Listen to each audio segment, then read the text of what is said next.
So I'm going to write some simple iteration code here, but before I do, I have a quick question for you. And this is not a trick question, it's not a riddle, but I am interested in the first answer, your gut answer that comes to mind. Here's the question. You need to build a straight fence, and it must be 50 meters wide. And you need fence posts every 10 meters. How many fence posts do you need? Do you have your answer? Good. Let's get into the code. So in my JavaScript here, I'm going to create a simple while loop where I'll show you how to do it, and I'll show you one of the most common gotchas with iteration. I want to make a variable called amount. It starts off at 0, and I want to add the number 100 to it 10 times. So I'm going to create a loop to do that. So when I create a loop, as I mentioned, there's always 3 parts to it. So I'll add a few comments here just before we start to build it out. First, we're going to create the index. Then we're going to have the loop that checks the condition. And at some point, we need to have the ability to increment or add to the index. So these are just comments. Let's create an index here. It's very common to call your index I, but you can call it whatever you want. So we'll start off with an index of I equal to 1. Now I'm going to come and do my while loop. Again, takes the same format as ifs. We've got the word while, then our opening and closing parentheses, and then our opening and closing curly braces that represent the body of the loop. So in while, we've got the condition that we're going to check. Just like an if statement, this needs to be either true or false. And what I'm going to say is while I is less than 10, we're going to jump into the loop. And what I'm going to do is add 100 to amount, which I could say amount equals amount plus 100.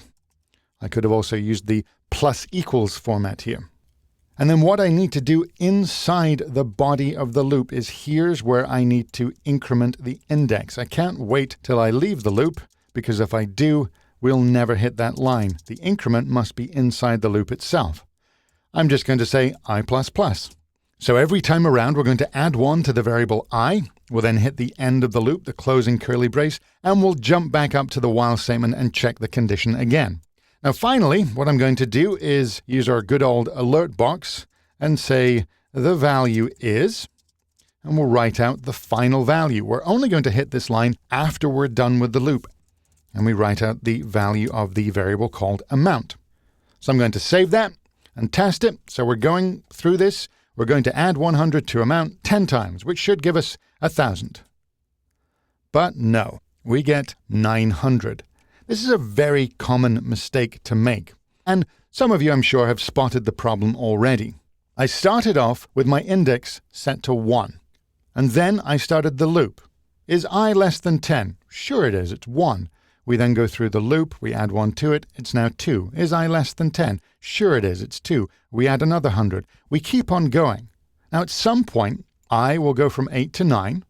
We'll loop around again, and then it will go from 9 to 10. And we'll loop around again. We'll check the condition. When I is 10, this will evaluate as false. So the last time we go around the loop was when I is equal to 9. So we're only actually adding 100 9 times, not 10 times.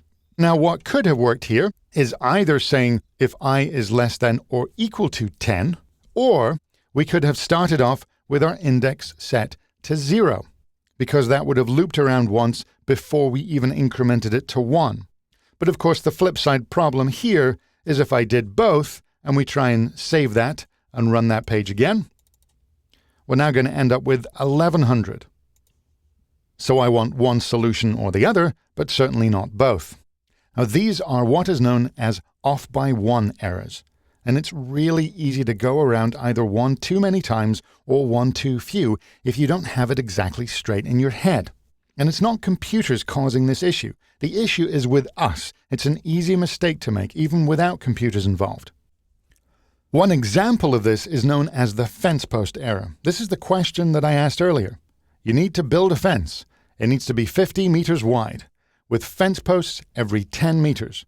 How many fence posts do you need? Now, a lot of people's gut reaction is 5. Some say 7. But the answer, of course, is 6. And if it's this easy to make off by 1 errors when we're working with really simple concepts like 50 divided by 10 or 100 times 10, How do you think it is when you're dealing with way more complex data with much more abstract start and end positions? And this is just one example. When we start working with collections of data, making sure that we're going through it exactly is quite easy to get wrong. Like with the fence post error, every programmer I've ever known will admit to making off by one errors. So a little extra thought with your loops can go a long way.